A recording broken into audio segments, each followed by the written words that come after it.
This is the first episode of the Art Living podcast that we're launching officially.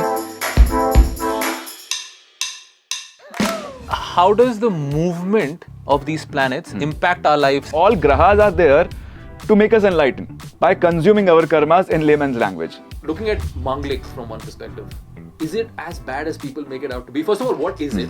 You're very aggressive and very enthusiastic about everything in life, very passionate.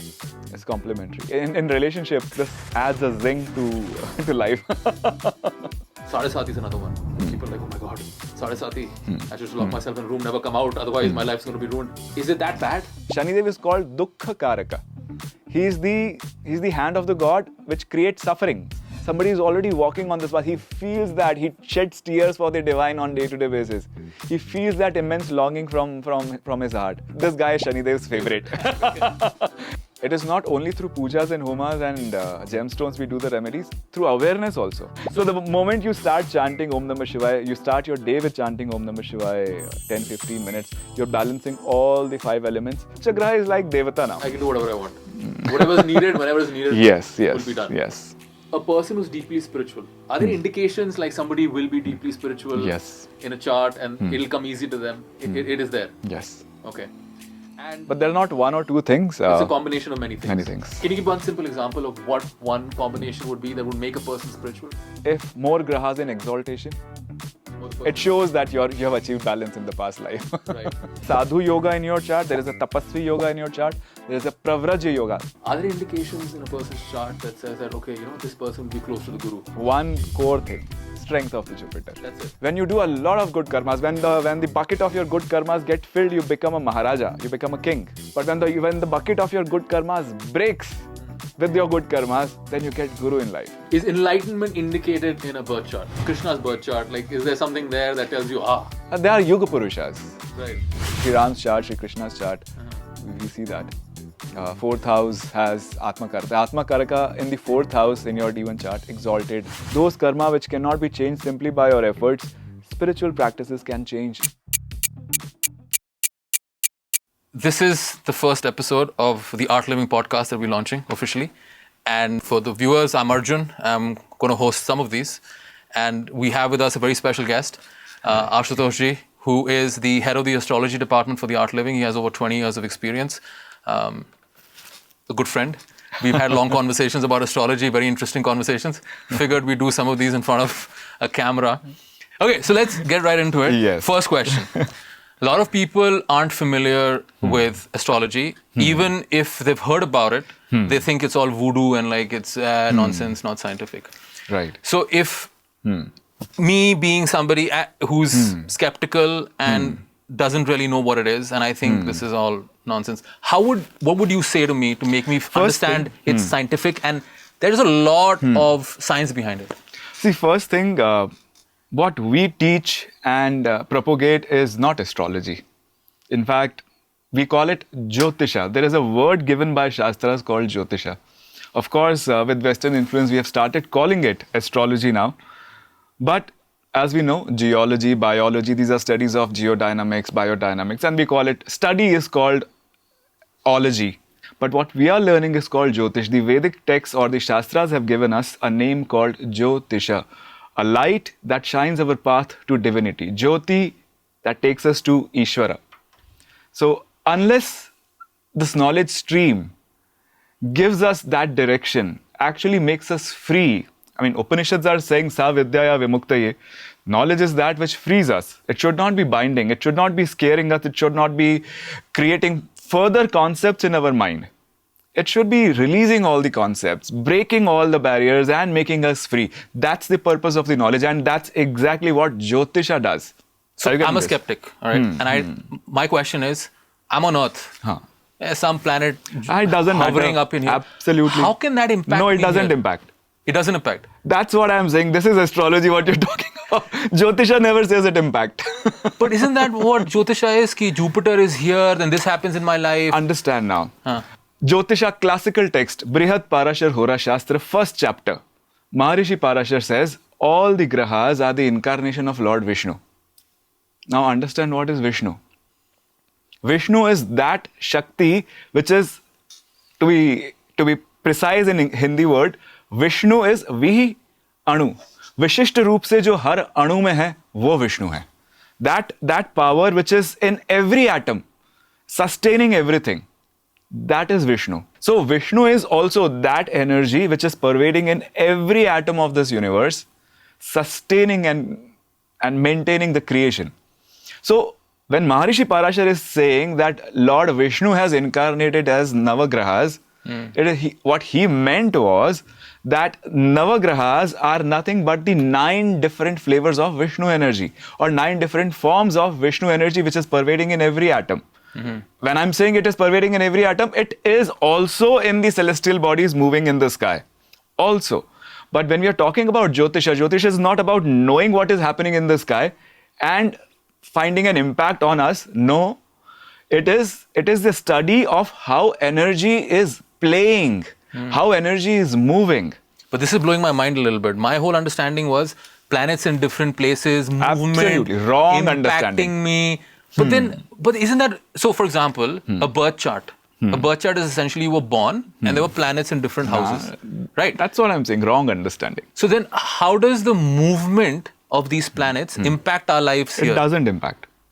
But then the predictions we make are based on, okay, Jupiter now went understand here, this. Understand this went this. there, that's why this is happening to me here. I had a car accident because Mars went somewhere. No, not because.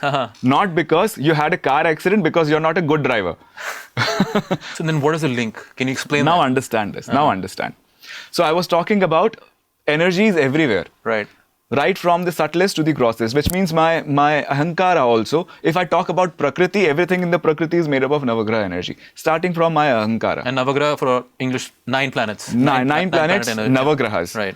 Again, we don't use word 9 planets because these are not 9 planets. These are Navagrahas. Okay. Grahas are not planets. Graha is... Graha, if you know this word, Graha, very often in Hindi and Sanskrit we use Bhojan Grahan Kijiye. Consume this food. So Grahan actually means consuming. Graha is that body which consumes all the energies around us, right from our spiritual level, our ahankara, chitta, buddhi, mana, shwas, and then sharira. Like the 6 layers of existence. Beyond that, 7th one is the self. So I'm not talking about self, this is beyond, this is the Purusha. We are talking about Prakriti. Everything in Prakriti is Navagraha. So starting from the Surya, which is called the Atma Karaka in Jyotisha, the king of all Navagrahas as per stories. Now stories are meant to make us understand complex logic in a simpler way. So Surya, being the king of all Navagrahas, is the Atma Karaka, is the light of the self. Rahu Maharaj is called Ajnana Karaka, or the Karaka of Maya, illusion. So our Upanishad says, in the beginning it was nothing. It was only one Brahman, one unified consciousness. And then a Sankalpa rose, a Spandana happened. Eko ham bahusyama. I am one, let me be many. With this Sankalpa, the first act of Brahman began, which is called Tirobhava. Gurudev explained this also, 5 acts of Brahman. Tirobhava is hiding self from self through self, and that's how everything else started to come into. The Maya came into existence, and this act is Rahu Maharaj. Right. With Rahu Maharaj, the Surya was hidden with the Chaya. Surya with the Chaya. With this, the separation happened, and the first energy came was the feeling or the seed of longing that we are separated, the pain of being separated. So Surya and this Chaya of Rahu gave birth to the first energy called Shani Dev. Remember the story of Shani Dev? But Surya I and thought the first Chaya. was ego, like I'm separate. So along with this separation, with this longing, along with it came another feeling that I am. Right. I am. Longing came first. This is subtle. Right. Longing came first, and then suddenly I am. So the longing is Shani. Shani. Right. And immediately after that, I am. Jiva. Jupiter. Guru. This was the light in the darkness. This was the hope that I am, and I'm going to find something. I'm going to be whole again. Right. So this was the hope. That's how Jupiter became, or Guru Graha. Actually, it is not Jupiter, Shani Dev, Guru Graha. The words I'm using, these are very specific. Grahas, these energies are within us, around us, as we mentioned, only to consume our karmas, this is again a very detailed topic, I would say, only to disintegrate our complex karma and convert it into simpler karmas. Which is actually the process of enlightenment or freedom. So all grahas are there to make us enlightened. by consuming our karmas in layman's language. So if all grahas are within me, like from my soul to my ahankara to my chitta, everything is navagraha. I can relate to everything. You name anything in this creation and I can tell you what graha energy it is. And this understanding is Jyotisha. So if I were to just summarize for people watching in one simple sentence, the energies of the planets, 9 planets, 9 grahas, I won't call it planet, are already there within us. Absolutely. They're already there within us. Within us, again. Outside us, everywhere. Everywhere. Right. So what is the connection between these grahas that are moving around? Now understand. And us. And then the typical concept of Jyotish that people have. Who are we? We are energy. Our energy has 9 different flavors. We are Navagrahas. It is not somebody. Shanidev has impacted somebody and his life has become hell. No. There is a Shanidev in you. There is a Shanidev around you. There is Shanidev in somebody else also. Probably your boss has a prominent Shanidev and when your Shani Dasha came, he became more strict on you. So the Shanidev is acting through the other person around you. Right. Or through the situations or the circumstances or the probably bacteria around you sometimes. The entire coronavirus, viruses and bacteria are all Ketu Maharaj. So this has happened. This is all Graha. We don't say Ketu Maharaj moved, that's how. No. Like I said, everything is energy, can be categorized into Navagrahas. Similarly, there are some celestial bodies moving in the sky. They can also be categorized into Navagrahas. So they are representing, they are indicating the play of energy happening within us. Right. Okay. Around us. It's an indication. It's like a little map of what is happening. Exactly. Okay. It's like a GPS. The grahas are moving. They are simply indicating how the energy is flowing around you and within you. Are you prepared to encash certain opportunities? Are you insulated or prepared enough to face certain threats? So, a planet moving, the thinking that is impacting us here is wrong. Not impacting, indicating. It's not an impact, it's an indication. Correct. Of something that is already to happen because of the energies within you. Energies are anyways moving in a set pattern. Right. That's like a cosmic map of what is happening. Yes. Here. And that's a simple indication that this is how things are going to move. And this is not the only way to understand this. Energies are moving. We are not sensitive enough to understand the subtle movements of the energies directly. So there are some logical ways explained, which is called Jyotisha now, or astrology now. So it is a science. Would you call it a science? Would you call it it is a science. It is a science. Would you call it an art or a science? No, it is a science. Now understand, a lot of people I have seen, they say Jyotish is a science. On a big platform, big astrology con. Jyotish is a pure science. Like in science, 2 plus 2 are 4. In Jyotish also 2 plus 2 are 4. That's why people don't believe in it. Because you're talking about science and you're giving an example of math. Right. Not correct. In math, 2 plus 2 are 4. But in science, it is not. Science works on probabilities. Best of the medicines which we are consuming on doctor's prescription, they have 80-85% efficacy rate. Right. And that's how they are approved by the government. Every law comes with certain assumptions. After that, there are certain exceptions. And conditions. And every law also states ceteris paribus, keeping other things constant, which is not practical. And they're valid only in these conditions. Absolutely. Similarly with astrology, with Jyotish. Same way with conditions, Jyotisha. Rules. Exactly. We don't know the assumptions. We don't know the exception. We simply know a rule without ceteris paribus. And we say, no, it is not working. So, let me ask you this. When someone's born, they have a birth chart. Correct. Right? And is it fair to say that birth chart is a snapshot of their karmas or their energies? Understood. Right. So now? When somebody is born, a birth is happening with at certain time because of certain karmas you carry from the past. Right. So more often people ask about if the planets are influencing us, what is my role in this thing? I was going to come to that. Yeah. So understand this. It is all yours. Planets are anyways, first thing we understood, planets are not influencing, they are indicating. What are they indicating? They are indicating our patterns, our karmas. Patterns, in a spiritual way, we can say karmas. So karmas we have done in the past, karmas we are doing now. Everything together influences. Somehow the karmas we have done in the past are matured now. It's like something which has been cooking is now cooked, and now you have to go through it. And now we start something, we start cutting, chopping, we can move it in any other way. But we cannot influence too much of past karmas by our current karmas. But still, there is some influence that we can exert on the past karmas. So a birth chart, is it fair to say that it is a snapshot of all the karmas you've come to come with on this Correct. planet?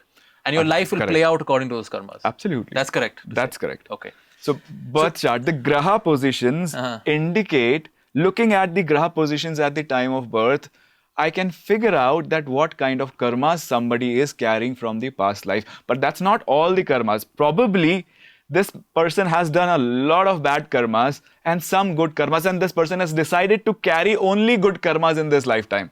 So it's like a bank balance, I guess, and Exactly. you choose to withdraw a certain amount and come to this world with. True. So, okay, now an interesting point, and also what everybody wants to know, and Gurudev has talked about this. Whenever somebody asks him about free will and destiny, he always says, your height is destiny, your weight is your free will. Correct. Right? Now, this is an argument I would share.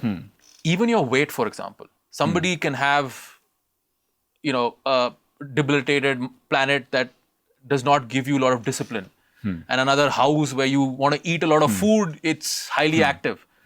So that person is like, man, this is not in my hands. I'm swiggy every night, every day, because it's out of my hands. You're propelled by your past Exactly. patterns, So and how you much cannot of- do anything about it. Right. So then one would say that this is all out of my hands. So There is no free will. the karmas are also divided into three categories: Dhrida karma, Adhrida karma, and Dhrida Dhrida, which means fixed karmas, changeable karmas, and semi-fixed karmas. Right.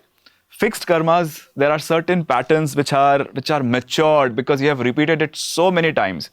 It is impossible for your effort, for you to make an effort and change it now. They are called. It doesn't mean that they cannot be changed, but one lifetime efforts are not enough. Probably it will take multiple lifetime effort to change it. That strong karma. Example of something like this? I'll give you an example of simple thing. Somebody who has been a chain smoker for 30 years, he cannot change his habit within a year. But somebody who has started smoking for a year, he can stop it in a 6 month time. So the karmas which have been matured for many lifetimes cannot be changed within one lifetime. But a karma which has just started to mature, by some effort, you can change it. So the first category is Dhrida karma. Dhrida karma. Fixed karma. So like for example, a child is born with a congenital small heart, and within a few months they pass away. That's not in their hands. There's nothing you can do about Absolutely. it. So Fixed that is karmas. fixed karma. Absolutely. You cannot do anything about it. Maharishi Patanjali has mentioned there are three things we get by prarabdha. Jati, Ayu and Bhog, especially the longevity. That is also Sure. type, right? Yeah. The entire the entire accumulation of all the karmas of all the past life, which means all the patterns, again, it looks like little ethereal again. I'll relate it with science. It is mentioned that in our DNA, the memories of all our ancestors are encoded. All our ancestors. And if you remember on one Navaratri, Gurudev has shown one video that how one person has two parents, these two parents have four parents, and if you go to 16, 17 generation, about a billion people are responsible for one. So this one person actually have a billion people's genes in him. Right. So practically, if we say the possibility of everything, this is only human I'm talking about. If we go further beyond, in fact, it is said the all animals' genes are also within us. So all the 8.4 million categories of births or categories of creation, every possibility is within our DNA. Right. It can lead to anything. It totally depends on what strand of DNA is active. This defines our personality, our appearance, and our actions, reactions, everything. So I would say the entire DNA is your accumulated karmas, not prarabdha. It is called sanchita karma. Sanchit means accumulated. Right. A small part gets activated, a very minuscule part gets activated in the DNA, the active strand of DNA. This is your prarabdha.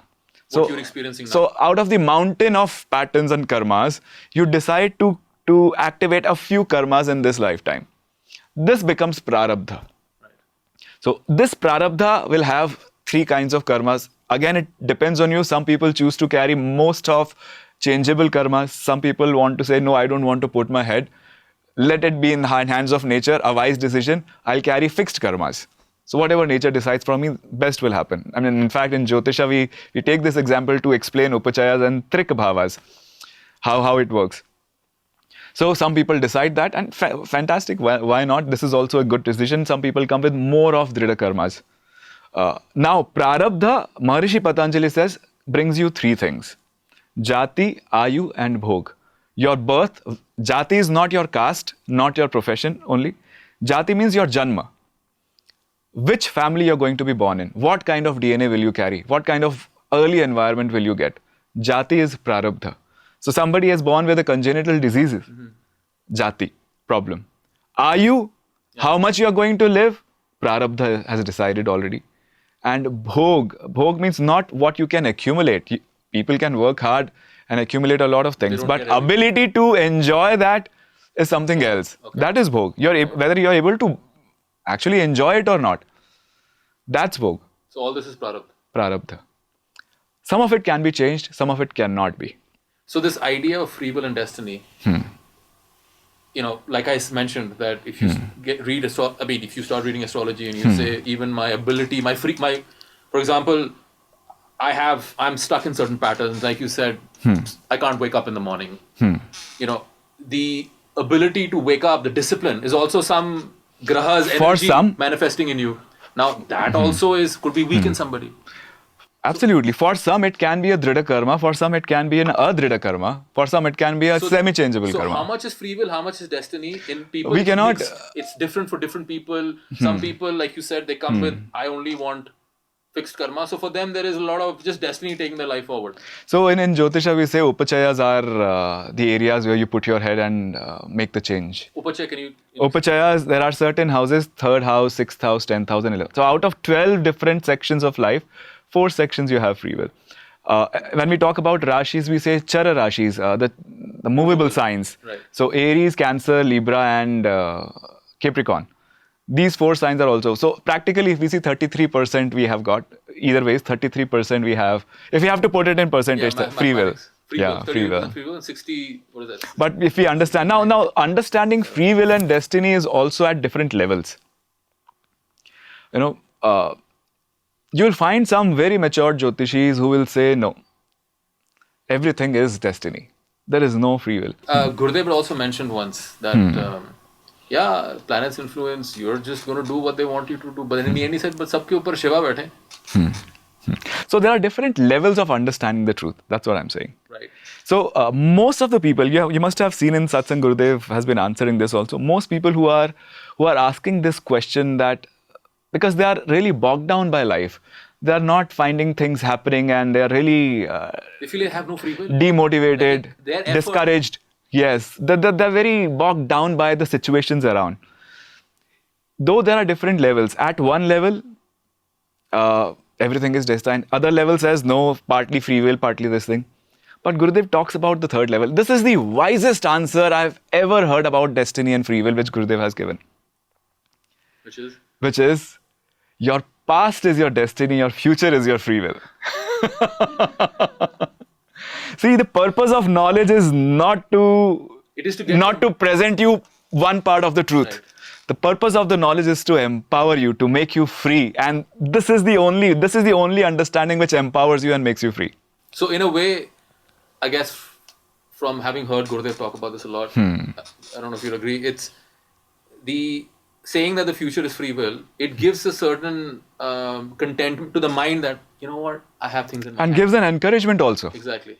So at least you are not bound. You're not bound with the concept of karma and all these things what we are discussing. Right. So to know the truth, to understand out of curiosity, we can discuss about these things. But somebody who is already struggling and bogged down by the problems of life, this is the right wisdom which should be given to them. So then, along the same lines, slightly different. Self-effort versus destiny. Right? Self-effort is also driven by your patterns. Like how much Martian energy do I have? Is it strong? Shani, discipline? But understand how the destiny has been formed.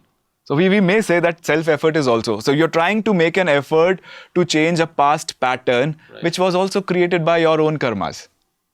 So is it really destiny? If we actually understand the deeper spirituality, you start with Yoga Vashishta, first chapter of Yoga Vashishta.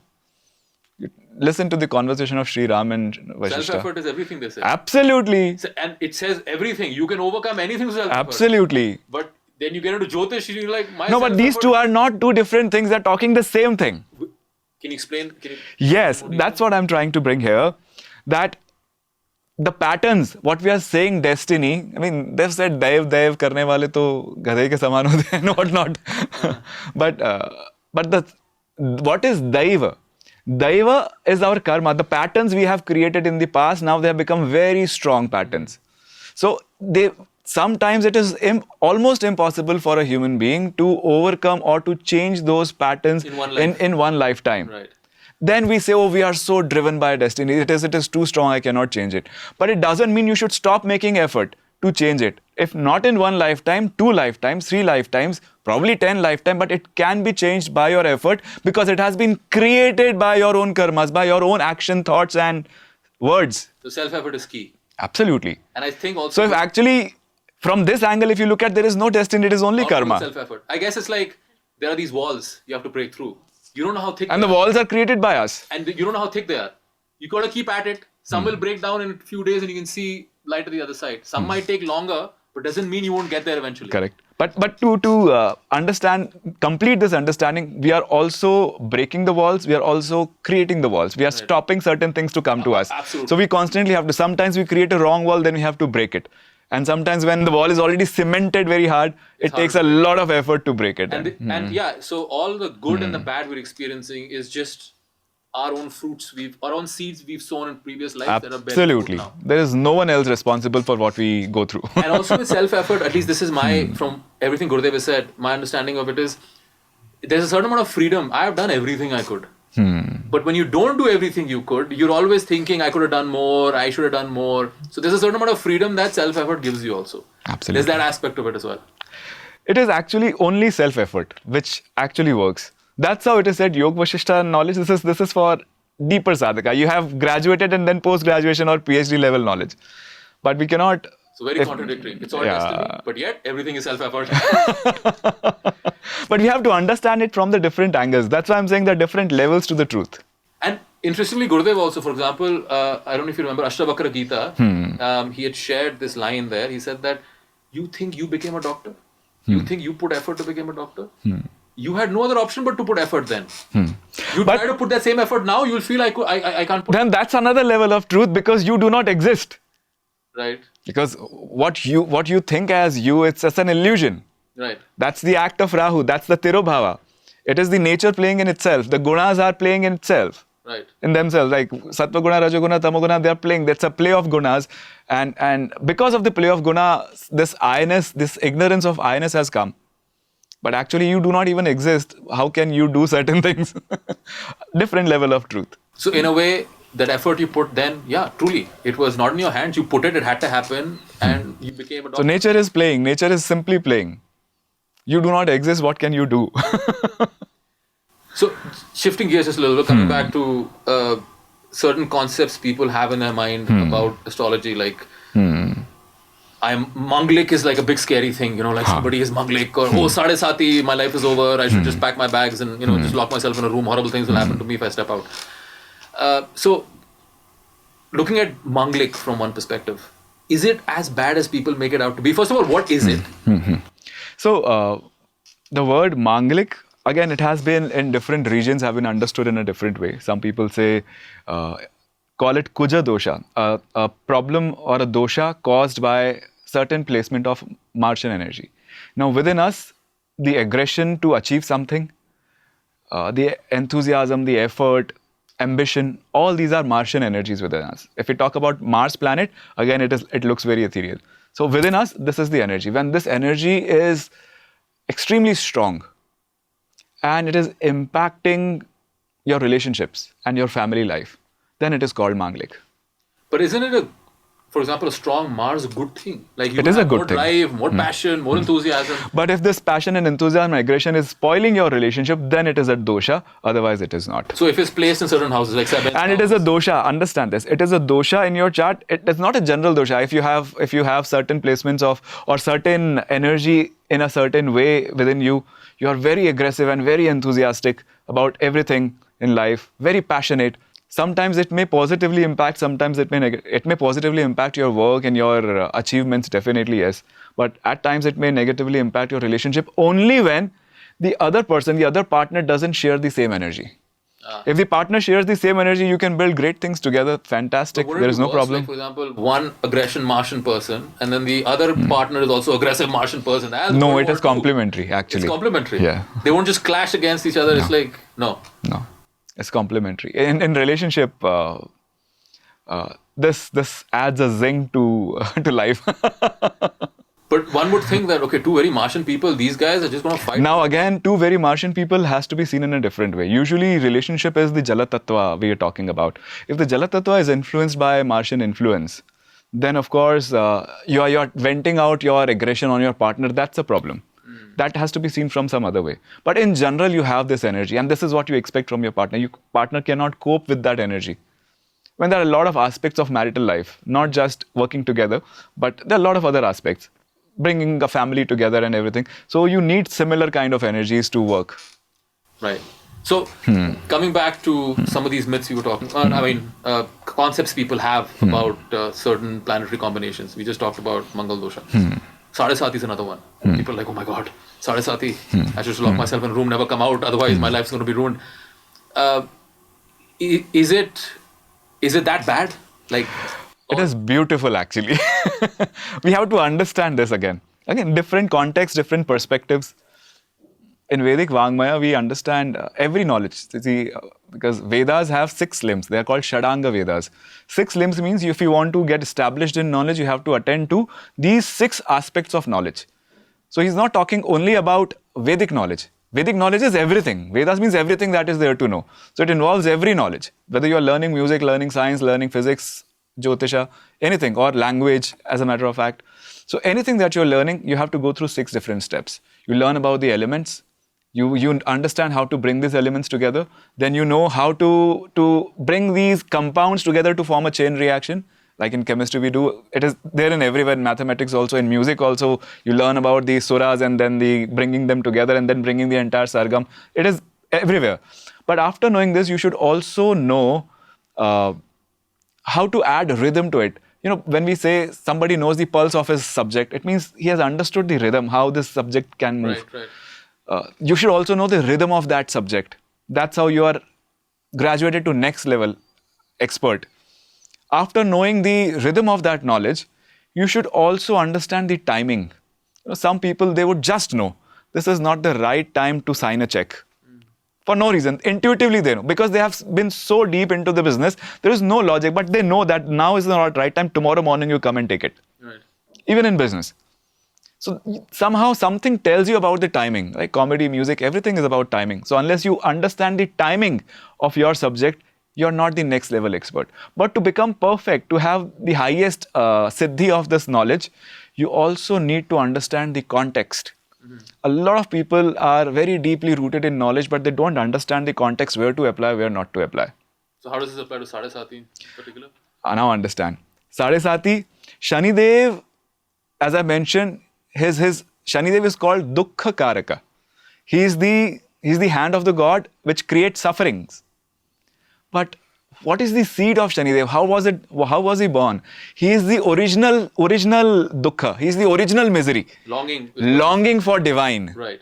So when Shani Dev's entire purpose is to create that longing for divine, we have been lost into this mundane world, into this illusion of Rahu. Shani Dev wants us to wind, rewind, and go back to the source. So all the misery realize back that. to God. Exactly. So somebody who is already on this path, somebody who's already walking on this path, he feels that, he sheds tears for the divine on day-to-day basis. He feels that immense longing from his heart. This guy is Shani Dev's favorite. He would love him and he would take him to the heights.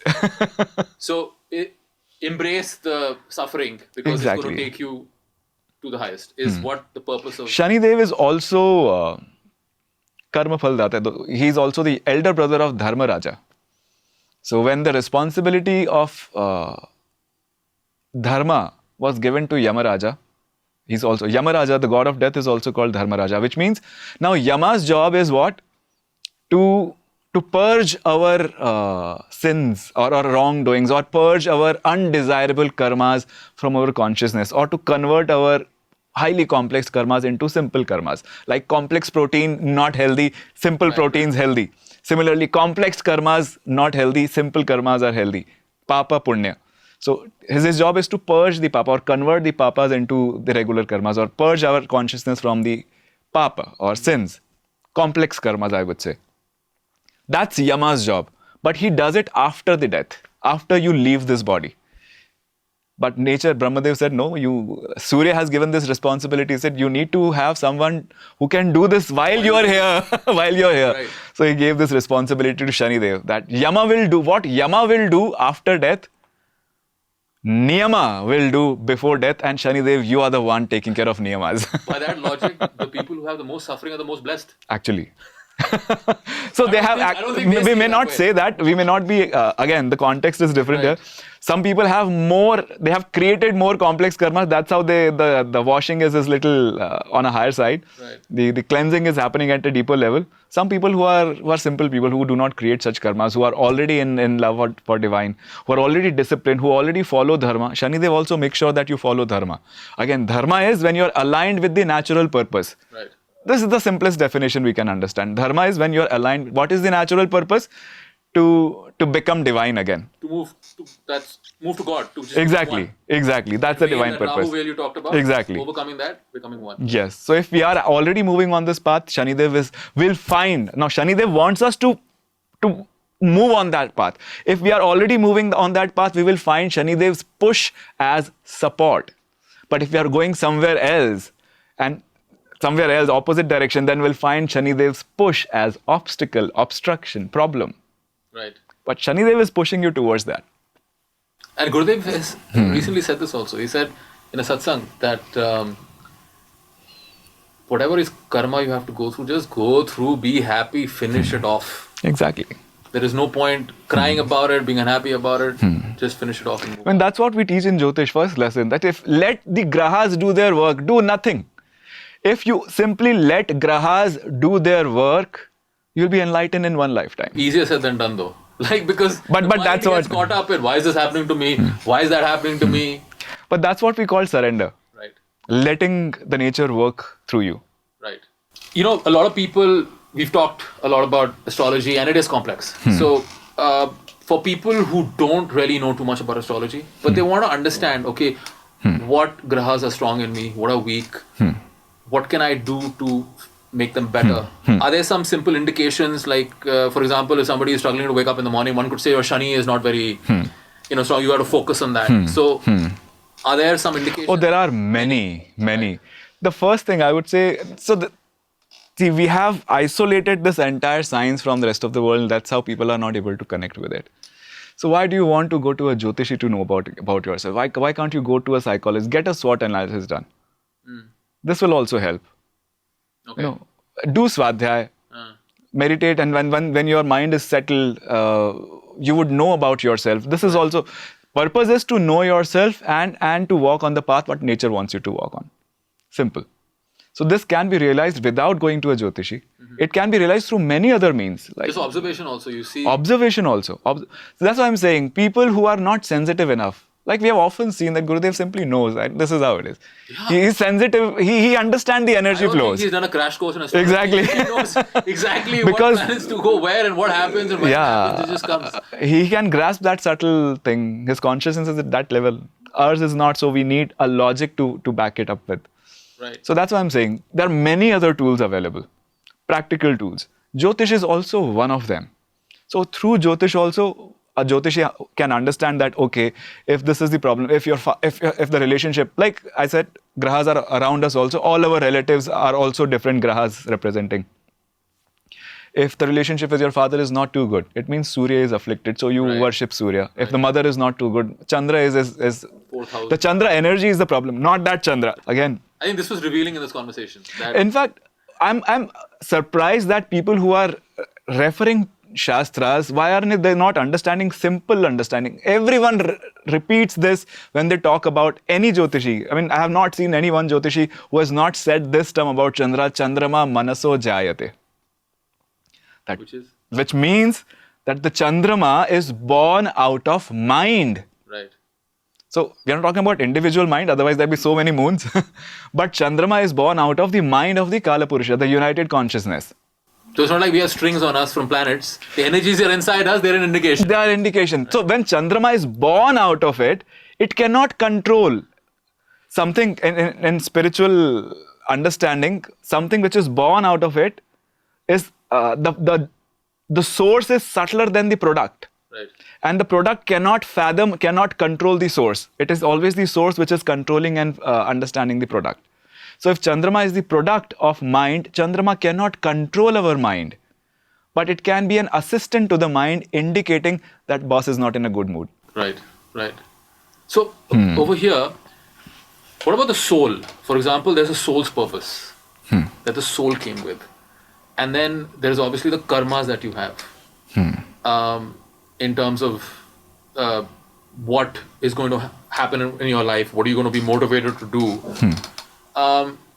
What does can the soul's purpose be something that is totally different from what is in your charts? The soul doesn't have a purpose. No, like for example, some the people... purpose comes with I. So it is like it is said there are two birds sitting on the branch. One is Jiva, one is Purusha. So that Jiva, what you're talking about, this part of soul which is under the influence of Maya, that's how it considers itself separate from the whole. This ignorance, this I, this creates a purpose for itself. So then Atmakarka, is that similar, that concept, like what is your... So in Jyotisha, what we understand as Atma, Chara Atmakaraka, Surya is the Atmakaraka, Sthir Atmakaraka for everyone, because that's the light of the soul as I mentioned. Correct. But now when we talk about Chara Atmakaraka, it is actually talking about the Jiva. It is not indicating the soul. It is indicating the Jiva, the Agyan. What kind of Agyan is actually, what is the deepest sheath which is covering you? So I guess my question was, for people, because the biggest question there, what is my purpose here? What am I doing here? Why am I here? Is there and it's a tough question. And it takes years for people to figure it out. Lifetimes go by, you don't know why you're here. So there is one purpose for everyone. So just to finish the question, can Jyotish help or help us, get an indication to what that purpose might be? Now understand, we have understood the purpose also in a very wrong way. There is only one purpose. See, all have come on Bhuloka. This is the three-dimensional world, we call it Bhuloka. It is a training ground. Everyone who go to medical college, what is their purpose? Become doctors. Everyone has the same purpose. Right. So everyone who is on Bhuloka, there is only one purpose, to be one with whole again, to grow spiritually. Some are advanced level, some are very bright, they will be able to be one with the whole again. Some may not, but to grow on spiritual path. This is the only purpose, to become better. This is the only purpose for entire human race. Now, to become better, what is the obstruction? What is that which is stopping me? What is the biggest hurdle? Now, this is what we call as individual purpose. For every individual, there is a different hurdle, there is a different obstacle. This we understand from the Chara Atmakaraka. What is the obstacle? It is not actually indicating the purpose. Purpose is same, but how to overcome this? What is the greatest ignorance which is holding me back? If I overcome this, will I get a leap? So, just to kind of add to that, when you what you're describing is kind of like everything is made out of atoms. This table, this chair, everything. But I can't use this table as a door. Correct. So, sure, we're all here to grow spiritually. But then everybody has a specific That's what purpose. I'm saying. My purpose, like somebody's purpose is in this life through law enforcement or that. This is the third layer of purpose. Right. So that's why when we say purpose, first layer is mere mortals are looking for that purpose. Okay. Should I what do I do in this life? Right. Yes. So this is again As I mentioned, second purpose, because we have to go chronologically. Right. The first purpose I have already mentioned, to grow in spirituality. Second thing is we need to figure out that what is that which is stopping me to overcome that ignorance. Whatever it is within me, what is that prime thing which is holding me back? To overcome that ignorance is the individual purpose, is one spiritual individual purpose, I would say, for every soul who is on planet Earth. Knowing that and overcoming that. At the same time, while you are here, you're also here not only to grow spiritually, but you're also here to contribute. So knowing your prakriti, see, our consciousness is like, to make you understand this, I'm using this analogy. If our consciousness is like a fabric, this fabric has multiple threads going in, different kinds of threads, like cotton thread, silken thread, terracotta, some different kinds of threads going in, polyester. So this consciousness is made up of different energies, threads of energies. We can, through Jyotisha, we can look at a chart and understand what kind of energies have gone in weaving of this fabric. And if I know this is a silken cloth, I know what purpose it is. If it is a cotton cloth, what purpose? Knowing what you are made up of will make you understand what use you are created for. So let's make it more specific. For example, let's say somebody's chart is there. Moon is there, like Charatmakarika. What does that mean for So them in moon terms of simply means purpose? that you have to overcome. The biggest impediment in your spiritual growth is your emotional sensitivity. You have to be emotionally centered and stable. This is the biggest ignorance. So this is your spiritual thing. But now, what are you here to contribute? We have to, of course, look at moon's position also in your chart. And along with that, there are 4 purusharthas, dharma, artha, kama, moksha. Are you here to do dharma? Are you here to be a resourceful person? Because everyone is required. It's not that we want everyone looking for moksha, everyone doing dharma. To sustain this universe, to sustain this creation, all 4 purusharthas are required. Some people are here to earn money. That's their purpose. To be resourceful and to contribute to this world through their resources.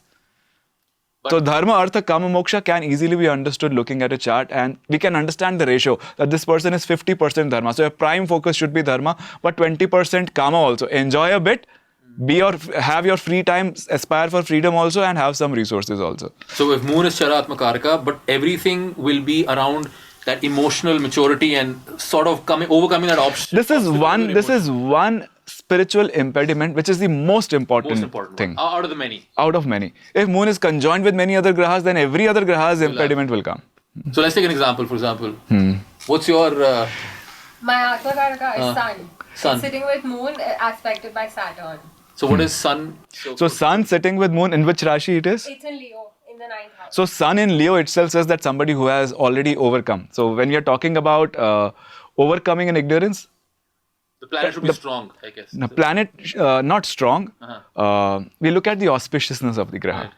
An own house graha means somebody who has already struggled in the past life and they have already strived some balance. Auspiciousness is balance. When we talk about debilitation or Neecha graha, it is out of balance. Auspicious graha, Swagrahi graha is 50% in balance. Ucha graha is totally in balance.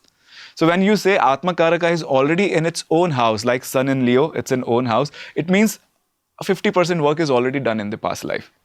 Rest of the work needs to be done. On what? On managing your own self-respect and ego.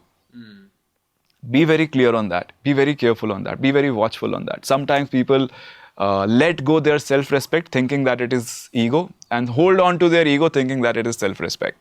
So this understanding needs to be refined. So you need to be very watchful over this thing. But now moon is also joining. So this is not the simple sun's ignorance. This is sun's ignorance coupled with moon's ignorance.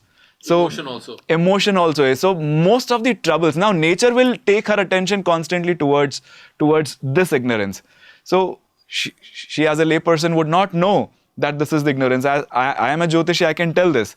But nature will constantly take her attention towards this by creating problems in her life. Situations in her life. Wherein she needs to understand, she has to realize that it is not always good to bow down in front of everyone.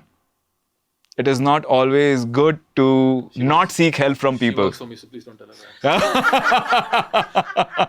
that. I wouldn't get any work out of it if you tell her that. Close your ears, this conversation did not happen. No, but the balance is required there. That's what I'm saying. People are on extreme. Some people, they are like too arrogant. Some people, they are too humble. Right. Balance is required. Exactly. So in the area of sun, balance is required. In the area of emotions also. Now this not willing to seek help from others. This is also sun's rigidness. No, I cannot. I can help you, but I'm not going to seek help from you. Exactly. This is sun's problem. And this is also now driven by emotions. This person didn't speak to me nicely. I'm not going to talk to her anyway. You're revealing all your secrets publicly on air. I think we should put you in front of the camera just so that people know who this is. Interesting. So you can really glean a lot about what your lessons in this life will be. Absolutely. And then you'll be aware, okay, whatever challenges and obstacles will come, they'll be for me to learn these, and the sooner I learn them, the better. Exactly. So with awareness, it is not only through pujas and homas and gemstones we do the remedies, through awareness also. Actually, I was going to ask you that. With remedies,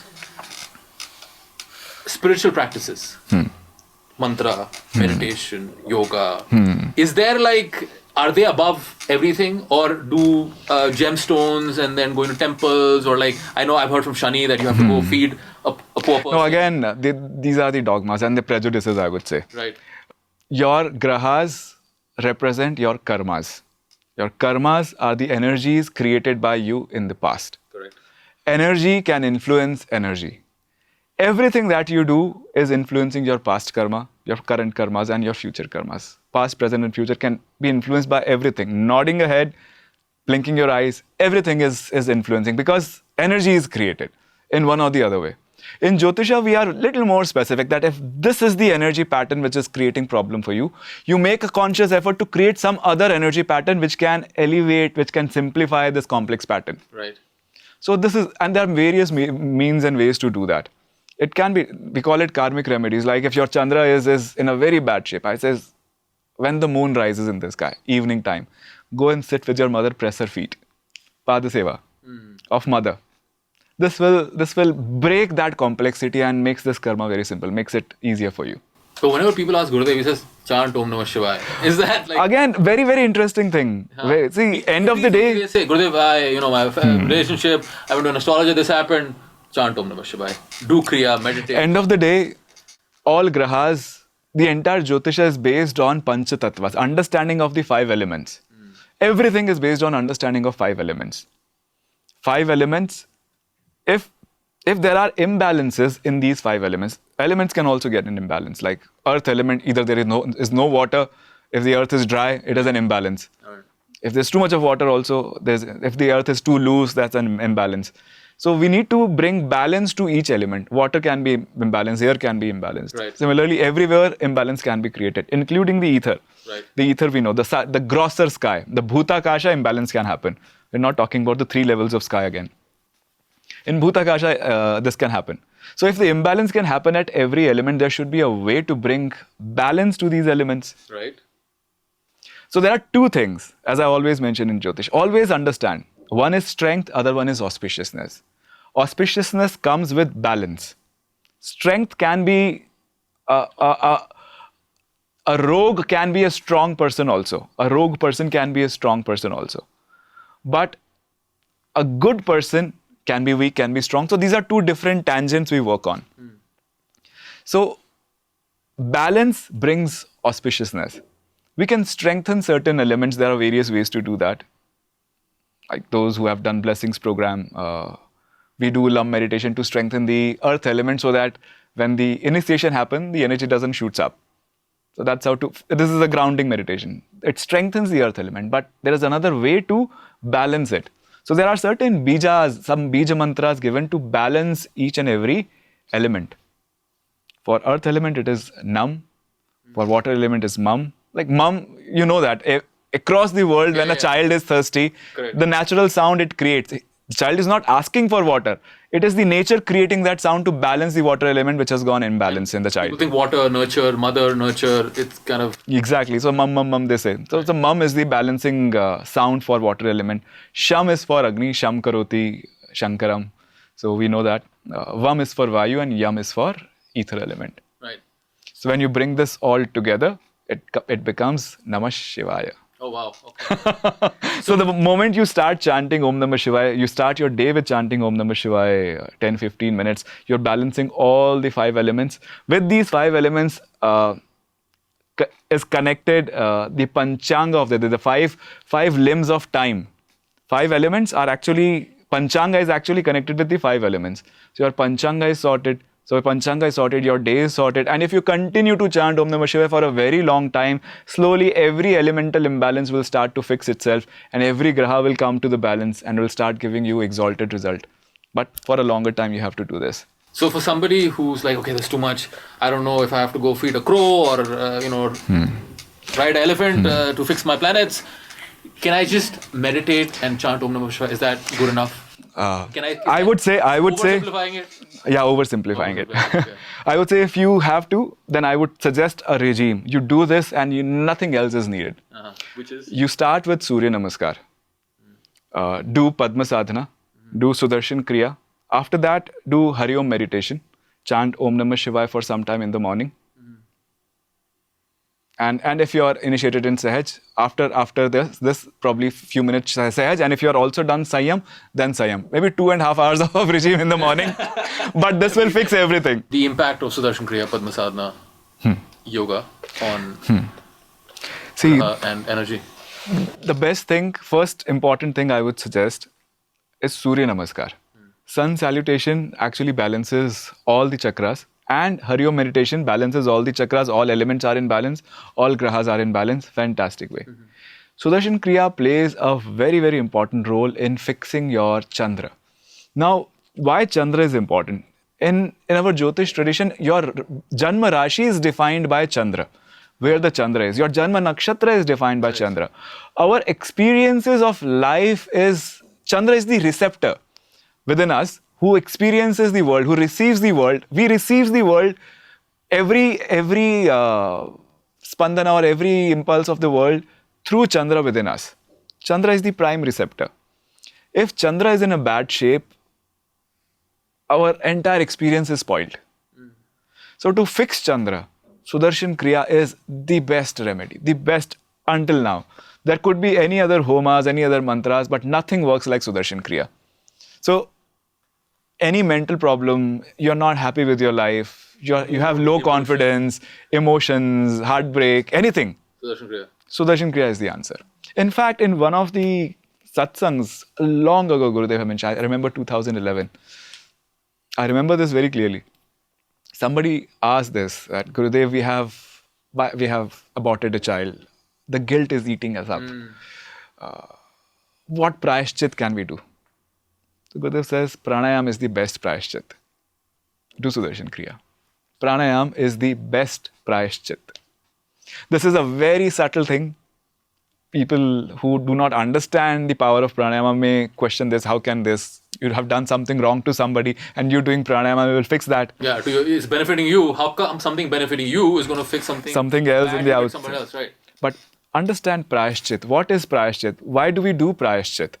So, people don't understand the meaning of prayashchitta. They might say, a skeptic might say that how you sitting in a room doing Sudarshan Kriya or pranayama will fix what you have done wrong to somebody else. But understand the word prayashchitta. Prayashchitta is not fixing what we have done. Prayah chitta, bringing your chitta. When you have done something wrong, there is some distortion, something uncomfortable which has been created in your chitta, in your consciousness. Bringing it, reverting it back to its original state. That's prayashchitta. So the problem is not what has happened. Now you're going to fix this. You do whatever you can do to fix this, but prayashchitta is done to get rid of that guilt which is eating you up. Which bring you back to your... So reverting your chitta's condition to the original one, that's prayashchitta. And that's how pranayamas are the best prayashchitta. Taking you back to the source. Taking you back to the source. Taking you back to your original form. Which is the purpose of life. Exactly. So Sudarshan Kriya, pranayam... And the best pranayama we know is definitely Sudarshan Kriya. There is nothing else can come closer to it. Fantastic. Mantra meditation. I guess Sahaj meditation. You get a personalized mantra. So when I talk about going back to the source with Saturnian energy. So when we assign different energies in the chakra, it is the Shani Dev's energy and Chandra energy. Both their exalted energies, both the highest balance, the highest form of these energies reside in your heart. Longing comes from heart, compassion comes from heart. Chandra's highest energy is compassion, and Shani Dev's highest energy is longing for the divine. Both these grahas start to come in balance the moment you start doing Sahaj meditation. Now, Sahaj meditation, it begins with it. It begins with it because it is, again, the prime thing is the Hridaya, is the Anahat Chakra. It begins with it. The moment you start experiencing Samadhi state, one glimpse of Samadhi, it is like everything gets tucked, aligned. Whatever, in whichever way, spread across, suddenly everything comes in line. So definitely, this is the easiest way to experience Samadhi also. So after doing Sudarshan Kriya, if you can sit for 20 minutes, because you are already about to hit the door of Samadhi and you suddenly take this mantra, another push and it leads you to Samadhi, fantastic. One Samadhi, one moment of Samadhi fixes everything. Centers you, aligns everything. Any kind of, exactly, like you said, imbalance, imbalance of chakras, graha, just kind of all come in alignment. Heyam dukkham anagatam. Fantastic. Okay. But very important one, Hari Om meditation is an underrated thing because we used to teach in YLTPs. Extremely powerful remedy to fix all your grahas, all your elements. Why is that? What is special about Hari Om meditation? When the chakras comes, in our research institution, we do a chakra photography. And I have seen, we have actually related it with a lot of Jyotish charts. The planets which are in debilitation, these chakras are too much left or right, disaligned from the center. They are not aligned to the center. So we know that the desirable thing is that all chakras are aligned with Sushumna. They are not left or right. So if Graha is debilitated, it is left or right. If Graha is exalted, they are centered. It may happen that I've seen somebody's moon is in Taurus, but still her heart chakra was a little bit towards right at that day.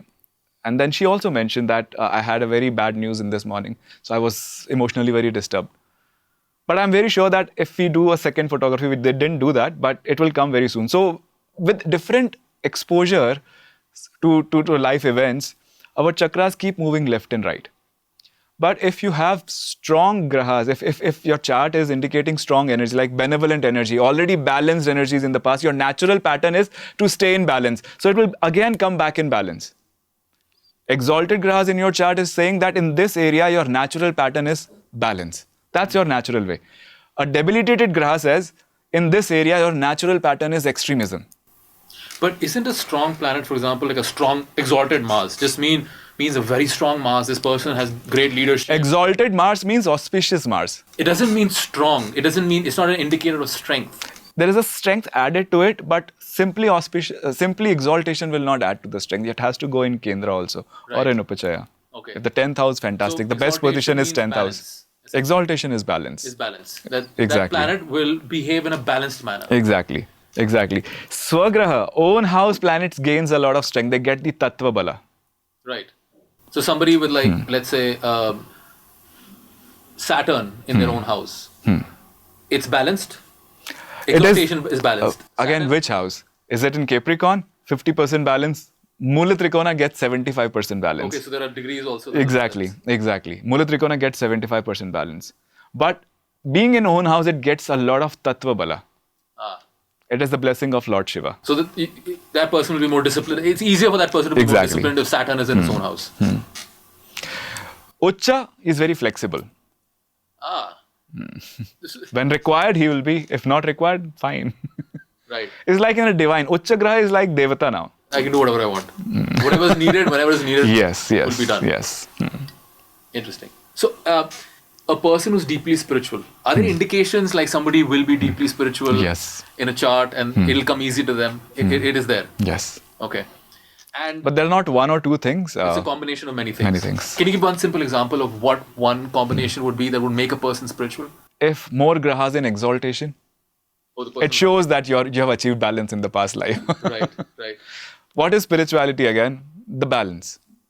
But a lot of people confuse spirituality with like sannyas. Like some person is sadhu ban gaye. So that means they're spiritual. I have seen a lot Those of are different, totally different things. Two different things. There is a sadhu yoga in your chart. There is a tapasvi yoga in your chart. There is a pravraja yoga. Pravraja is different. Tapasvi is different. Sadhu is different. Pravraja and sannyas, same thing, right? No. Pravraja is sannyas, but sadhu and tapasvi are different things. What is the difference between sadhu yoga, like sadhu yoga? So in sadhu yoga, we say third and sixth house from the Arudha Lagna should have only benefics. No malefics should be there. And what does that do? Like what does it means you are neither confrontational nor you have any enemies. You are a very simple, nice, happy-go-lucky person. That's sadhu. Simple, like a very good, nice, simple person. Sadhu. Right. And then tapasvi is somebody who has a clear aim and he sacrifices everything else to achieve that aim. That is tapasya. Somebody is working with an aim. An example of what you like somebody who is studying very hard to get into IIT. He's sacrificing everything, all comforts, all entertainment, everything. One point focus and getting up every day early in the morning, sleeping for 3 hours, moderating their food. That's tapasvi because they want to achieve something and they're good at it. What's an example of that yoga? Like one combination that would cause that? I mean, need to look at that. Okay. But that also gets activated when the dasha is happening. Otherwise, because not everybody is that way throughout their whole life. Like we went back to Gurudev in Ashtavakra. Correct. That you had no option at that time to be a doctor. You put effort. So these have to get activated in a person. Like not necessarily. Okay. When we look at the activation, we primarily look at the Mahadashas. Right. But anyways, the yoga is there. You have that part of you. Anything that has come into your birth chart, it is already activated out of this accumulated karma, out of the sanchita. That's how this has become the prarabdha. This is already part of your active DNA. But sometimes when the right time comes, this manifests more strongly. But it is activated throughout your life. Okay. You were born with it. So it's there. Exactly. You have this in you. When the time comes, you will exhibit it. Okay. So along those lines, since we're all on the spiritual path, art living, Gurudev is a big part of why everyone's here, why we're all here. Are there indications in a person's chart that says that, okay, this person will be close to the Guru? Well, before we get to that, this person will even have a Guru in their life. Yes, certainly. Guru. I'm not talking about... Absolutely. There are indications. And what kind of Guru he'll get? Give me an example, like if you could. Like the ninth house is the house of Guru. Right. So if the ninth house has benefic influences, ninth lord is in a good strength and auspiciousness, ninth karaka, Jupiter itself in a good place, then it itself indicates that person has a very positive approach and attitude towards having Guru in life. And if this ninth lord, ninth karaka are also placed in a kendra trikona from the ninth house, he will easily get an opportunity to be with Guru. Another thing, if the ninth lord connects with the lagna, or Lagnesh, then the Guru's knowledge will also get imbibed. So whatever Guru is saying, absorbing. So then the second question, proximity to a Guru. Everyone wonders, when will I get time to be with the Guru? When will I be close to the Guru? Oh, that person is close to the Guru. So it is the strength of Jupiter. Strength of the Jupiter. That's it. One core thing. Strength of the Jupiter. That's it. Primarily. Strength of Jupiter and the ninth house. We have seen. Is both having a Guru and being close to the Guru also. Both are governed by that. Interesting. There are some people who are like almost every time around Gurudev, wherever he goes. Right. Guru exalted in D1, D9, D10, everywhere.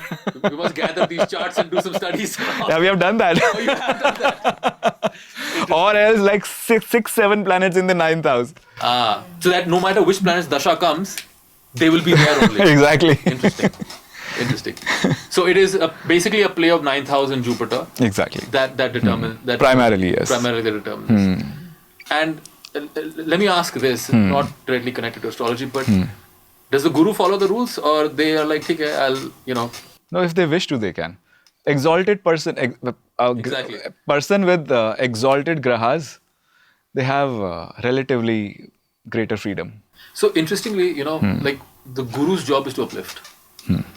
Now, a strong ninth house Guru, etc., indicate a person, like you said, who has the karma to be around the Guru.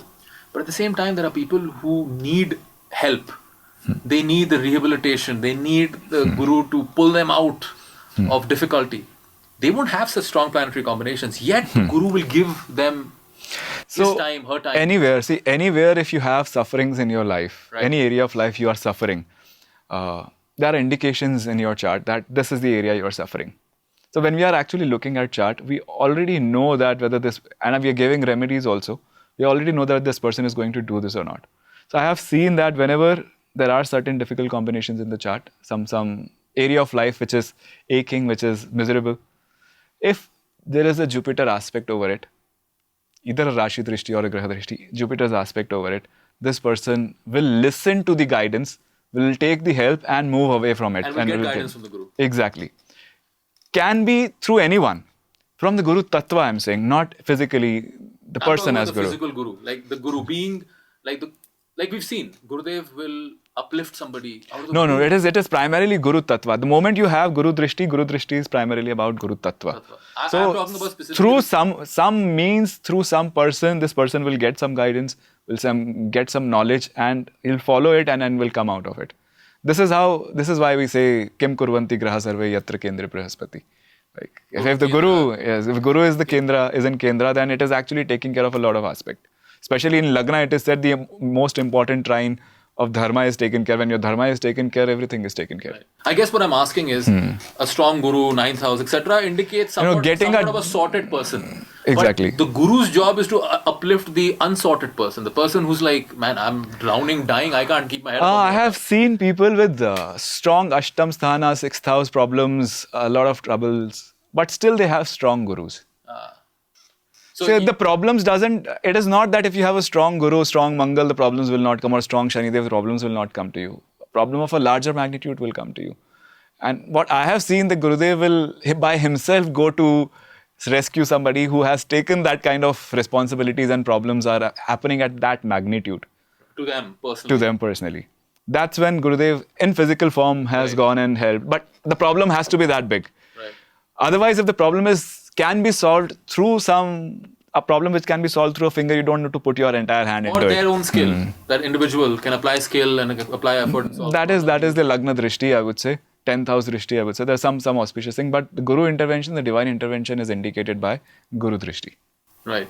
Because in the Guru uplifts and pulls out the drowning souls. Exactly. So in a way, you need to be drowning also to get that Right. attention from the Guru. Yet at the same time, somebody with, like you indicated, strong Guru who are sorted souls also. They also Actually, again, Guru's attention is anyways there, because in Jyotisha, we understand that the Guru is placed in a certain bhava, it is placed in certain bhava, it is aspecting. Whether that bhava is aching or not, Guru is still aspecting, it is still showering the benevolence or the blessings on that bhava. But sometimes it is more evident when you are going through a difficult time and something good happens. This becomes more evident and you feel it like, oh, chamatkara, because I was not expecting this and still grace has made it happen. But if you already have everything in your life and it maintains because of the Guru's drishti, you don't feel like something great has happened. Actually, you mentioned something interesting, grace. One could say luck, the divine blessings. Are those indicated? Because if it's grace Luck, means it's beyond karma, beyond charts, beyond everything. Understand, luck, dharma, grace, Guru, everything is a 9th house. And everything is same. So, but then grace is supposed to be it doesn't matter what you do. It doesn't matter what's your karma is. Grace is independent of that. But if it is indicated, to receive the grace, your bucket should be facing up. But then you're tying grace down to karma in that way. But grace is not exactly exactly beyond karma. The grace is anyways there. Grace is like a shower. It is happening everywhere. It is happening on anyone who wants to get out and get drenched in the grace. They can, but they have to get out. You have to, if you want to fill the bucket of grace, you have to hold the bucket in the right way. Okay, so to refine this question a little further, for example, once Gurudev had said that what you can do with your effort is yours anyway, because your effort will give it to you. If you put effort, you'll get it. What is truly worth having is things you Absolutely. effort can't give you. Grace truly can give you. True. And grace is beyond karma, beyond anything. So then, how can astrology indicate grace if it's beyond karma? No, it is not. Now we have to understand this thing. This is in our head. The knowledge has given to remove this blockage from our head. When I am thinking that I am doing it and I am getting it, only limited things, because your ego is limited, your identity is limited. You can achieve smaller things than you. You cannot achieve something which is bigger than you. So smaller things can be achieved by this thing, by your effort. That is one thing. Absolutely. But there are other things which are blessed upon you, which are given to you, which are not by your efforts, which we call as grace. Exactly. But understand this, in when we are talking about the Jyotisha, when we are talking about this thing, your conscious effort is only one part. Jyotisha also talks about what is showering. Whether you have done enough good karmas in the past to get a guru. Because it is not, in fact, again, Shastras have mentioned this, that when you do a lot of good karmas, when the bucket of your good karmas get filled, you become a Maharaja, you become a king. But when the bucket of your good karmas breaks with your good karmas, then you get guru in life. Wow. So, end of the day, it is linked with, you have to get aligned with nature to follow this path. So what are indications of grace in a chart? What would you say? Good luck. How would you? Ninth house. That's what I'm ninth saying. house. It is ninth house. Guru, D9. grace, dharma, everything And the ninth together. divisional chart Ninth divisional chart also, of course, indicates, yes. indicates grace. So any example, just like an example of somebody having grace, like you're saying, possibly like an exalted guru in the ninth house is a. If you have exalted guru, definitely yes. In fact, Ketu in the ninth house is a very strong this thing, especially when the Ketu goes in the ninth house of Navamsha chart. If guru sits in Lagna of Navamsha, Ketu goes in ninth house. Oh, fantastic. So can you repeat that again? Guru goes in the Lagna of Navamsha, and the Ketu goes in the ninth house of this thing. Navamsha. It means you have been practicing Jupiter. Anything in Lagna of Navamsha means certain skills you carry from the past. Jupiter in Navamsha means you have been following dharma and following the Shastras, scriptural knowledge, Vedas from the past. You are into knowledge already. And it is easy for you to connect with the Guru also. You yourself can become a good teacher with Guru in the Navamsha Lagna. Ketu in the ninth house gives you a Guru. Ketu is Danda. I thought Shani is like that. No, Ketu is the Danda. Ketu is that stick. Punishing stick also. So a Guru is standing in the ninth house with a stick. However much you want to run away from this path, he will beat you with a stick and take you to the enlightenment. So, coming to Ketu now. Ketu is on a planet. No, neither is Rahu. Graha.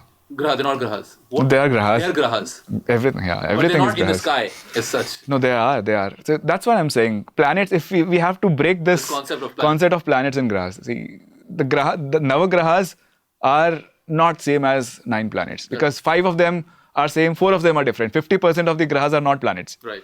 So we cannot really use these terms interchangeably. We have been using, which is not the right thing. Yeah. So when you said in the story of how the individual self came to be, So Ketu Maharaj created the veil. What is Ketu? Ketu Maharaj breaks the veil. He is the Anugraha part of the divine. Jupiter breaks the veil. No, Jupiter is the light in the darkness. Right. The veil has created the darkness, and the first light that created, oh, I am, that is Jupiter. So Ketu breaks the veil. Jupiter is the spark in the dark. But the Ketu is that act of Brahman which cuts everything, cuts the Maya. People have this concept, Ketu Dasha, Ketu this, oh my god, terrible, very bad. But from what you're saying... Ketu Maharaj is ruthless. He will cut all your bonds. He would not see how connected you are with whom. He is not considerate. So even Ketu Mahadasha, in a way, it will be difficult like Sade Sati, like period, but it is eventually for your own growth. Absolutely. Every graha is for your growth. It's for your spiritual growth. And Ketu is ultimately the one that you said cuts the veil. So somehow some combination of Ketu in a person's chart could possibly... Cuts the veil. Exactly. Imply realization or enlightenment. True. So you can actually see enlightenment in people's charts also. Yes, we can. There are certain sutras given by rishis. An example, if you don't mind sharing. I mean, Atmakaraka or the Chara Atmakaraka, as we say, this is the ignorance, the core ignorance. Whether your core ignorance is dissolving into smoke or not. So when we live through a life, we try to overcome. That's how nature works. Nature will make you overcome that ignorance. For example, if Surya is your Atmakaraka, in Navamsha, look at where the Surya is placed. Look at the 12th house from the Navamsha, because 12th house will cut down. Like in Maharishi Parashur's text also, he has mentioned Aham Antaka is to be seen from the 12th house. Aham Antaka is not end of you, end of your ego. Ego, right. Is seen from the 12th house. The small you. The subtle one. Right. That one, the I am, can be ended through the 12th house. So, if the Atmakaraka, now we are looking at the divine blessings in Navamsha. If the Atmakaraka goes, sits in any bhava, we call it Karakamsha. 12th from the Karakamsha. Whatever Graha is placed in 12th from the Karakamsha, Atma Karaka's energy is dissolving and turning into that Graha. So now this ignorance is dissolved and another ignorance is formed. Unless you have Ketu there, Ketu is smoke. Unless this ignorance is formed and everything's turned into smoke and nothing remains. Or ash, nothing remains. So you can actually This is one way, but this is not the only way. Otherwise, every 1 out of 12 will be enlightened. Correct. Because Ketu will be in the 12th house somewhere or the other. So along with that, there are multiple other combinations. First, we have to look at whether the person has spirituality in his chart or not. Whether he's going to have a guru in his life and he's going to imbibe the knowledge of guru or not. Whether he can think beyond the obvious or not. He is really willing to go beyond the Maya or not. Then we start looking at whether he can do tapasya, whether he's a sadhu, and whether he has the vairagya also in his heart. And whether the guru will come to break his ajnana or not. So then, by that logic, we can also see who's enlightened or not in a chart. Can we do that? Like is enlightenment indicated in a birth chart? There are certain sutras which are given. So what we have done, we have taken charts of many saints from the past centuries. Try to find a common. Yeah. So there is an algorithm which we followed. That this is how it is. We cannot say enlightenment is not in black and white. Like it's not like it is not a switch that suddenly you're enlightened. So you keep growing towards it. You keep growing towards Shivatva. Keep growing towards Shivatva and until you become one with Shiva. Still, you have not touched the Shiva. That's how Gurudev mentioned Shiva is untouchable. So it's like Krishna's birth chart. Like, is there something there that tells you, There are Yuga Purushas. Right. They are Yuga Purushas. They're like Sri Ram's chart, Sri Krishna's chart. We see that. 4th house has Atma Karaka. The Atma Karaka in the 4th house in your D1 chart, exalted or own house, shows that a pure soul, pure-hearted person. Exalted Atma Karaka in the 4th house, fantastic, amazing soul. And along with that, the 4th house Karaka, Chandra, if goes in ascendant, becomes the exalted one. Or the 4th house Lord is exalted. Why 4th house? 4th house is your Hridaya. Yeah, heart. So the seat of Paramatma is mentioned here. Right. So it is the purity of heart which is important, and then the clarity of mind which is important. So we have to look at the Lagna also. So either the Lagna Lord goes in the 4th house exalted, or Lagna Karaka goes in the 4th house exalted, which is Surya exalted in the 4th house. Or the 4th Karaka goes in the Lagna exalted, or the 4th Lord goes in the Lagna exalted. It shows an enlightened being. So basically a combination of 4th house and the Lagna Lord. Some exaltation also. Combination of that. This is certain. There are many more. Right. Like Sri Ramakrishna Paramahamsa has something else.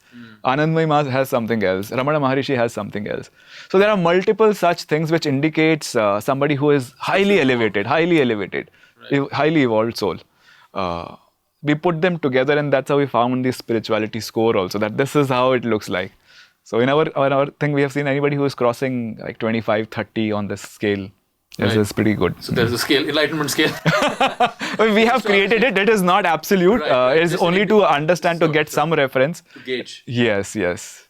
Do spiritual practices change your destiny and your birth chart? I mean, your birth chart is fixed, but... Your birth chart is not changed, but your karmas, all the changeable karmas are changed. All the changeable karmas are changed?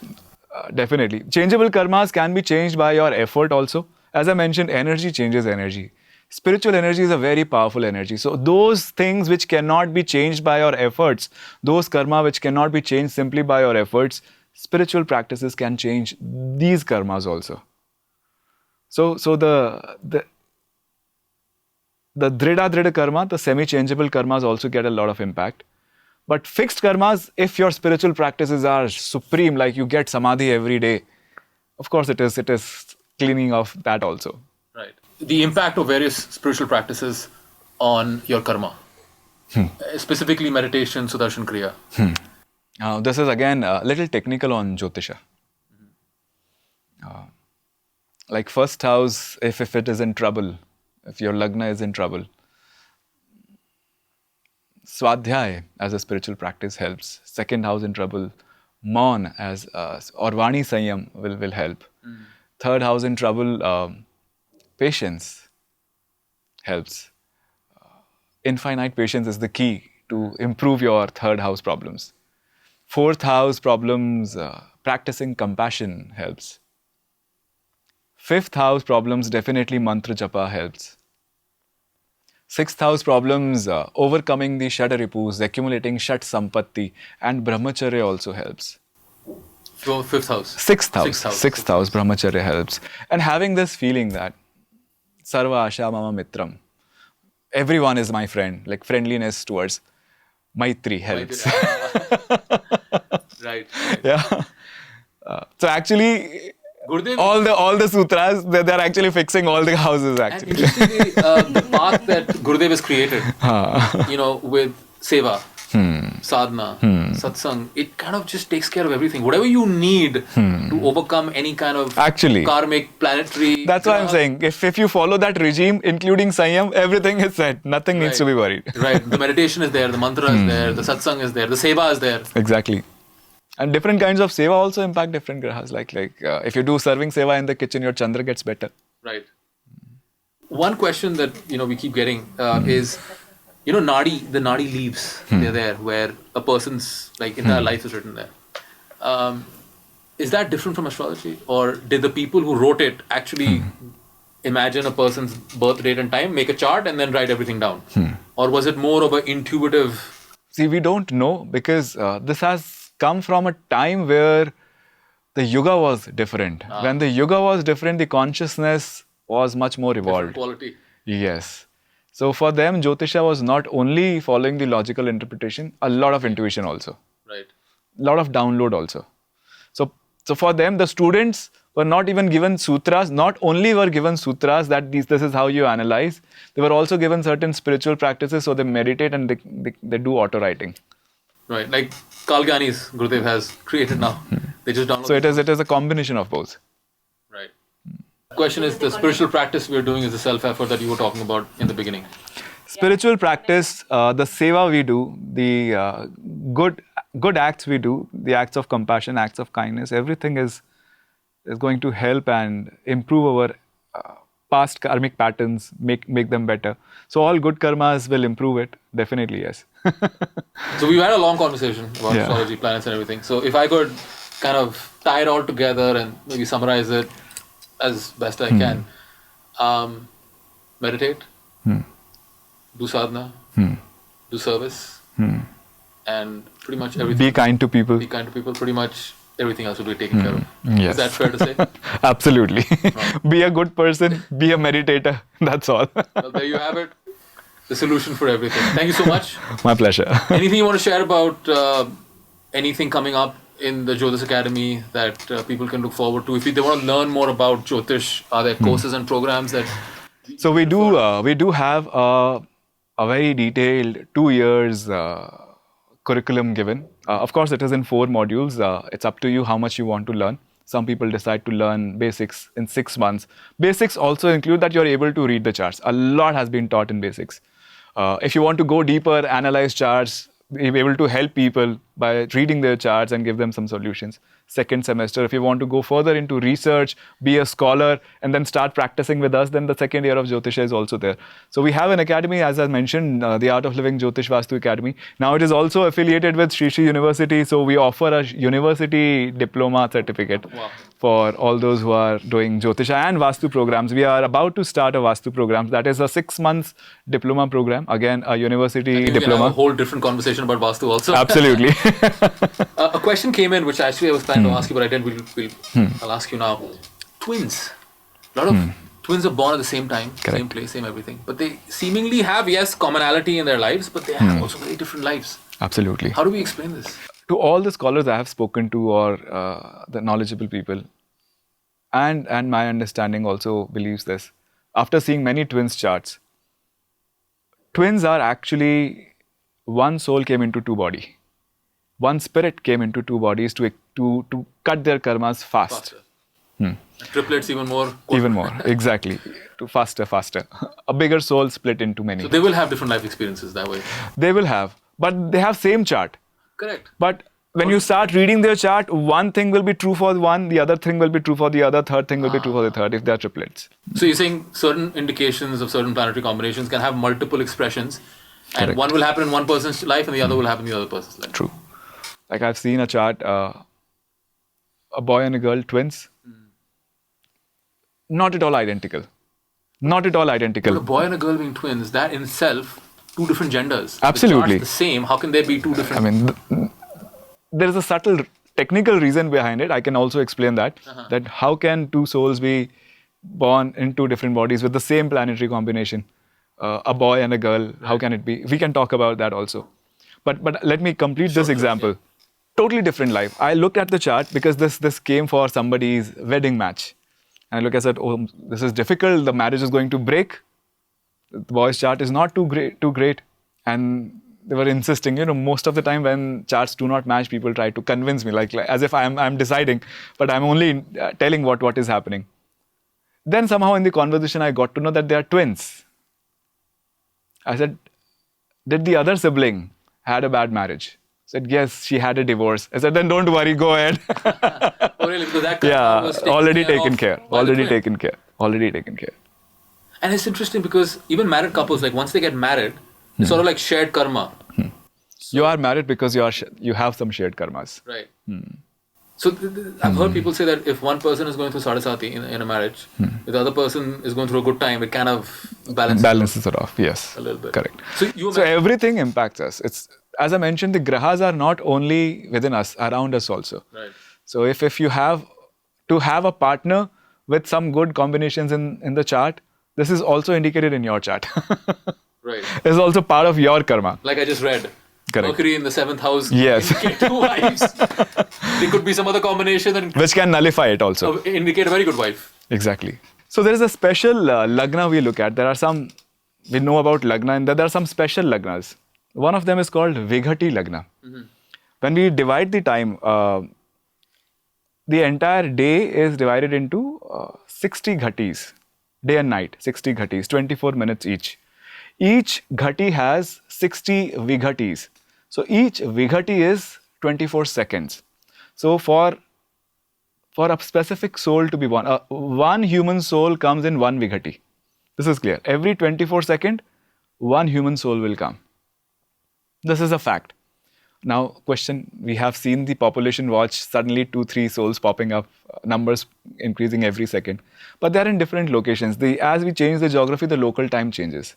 So every 27, 28 kilometers, a vighati changes by local time. So if there are 2 souls coming, they cannot be within 24 seconds. If they are within 24 seconds, there has to be a difference of at least 27, 28 kilometers. So this Vighati Lagna tells male or a female. I see what you're saying. That's why you could have two twins with one male, one female. But probably the difference is 1 minute, 2 minutes or more probably. Right. But sometimes the Lagna also changes, Navamsha Lagna changes. There could be many factors because twins I have seen born at the gap of 2 hours also. The entire Lagna has changed. All right. Great way to end the podcast.